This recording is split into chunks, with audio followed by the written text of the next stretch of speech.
So let's talk about liver cancer. So liver cancer is kind of like a little bit of a confusing term because most cancers that affect the liver aren't from the liver. So Wait, hold on a second. Most cancers that affect the liver aren't from the liver. Yeah. Okay. So most cancers that affect the liver are ones that have spread to the liver from somewhere else. Now, all the blood from the gut goes first of all to the liver before it goes elsewhere. So colon cancer or bowel cancer, stomach cancer, pancreatic cancer, all of these, if you've got a cancer in any of those organs, then cancer cells can quite easily spread to the liver and take up home in the liver as well, what we call secondary liver cancer or liver metastases, which is a word that we doctors use for kind of when cancer has spread to another organ.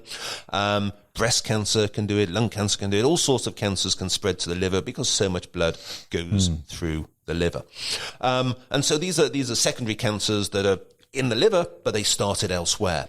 But I guess when we talk about liver cancer, generally we mean cancer that starts in the liver. And of these, there are two types. The main type arises from the liver cells themselves. We call that hepatocellular carcinoma or HCC. But you can also get cancer from the cells that line the bile ducts that run in the liver, something called cholangiocarcinoma. And that's much less common. So let's have a little think about HCC, the most common primary liver cancer. So if you have and most cases of primary liver cancer arise in livers that have some form of chronic inflammation. By far the majority do. So if you've got a healthy liver, your chances of getting liver cancer are virtually zero. But if there's been long-term inflammation in the liver, if there's been long-term damage to the liver, this long-term damage to cells, this long-term inflammation of cells can start cells changing and potentially becoming precancerous and cancerous.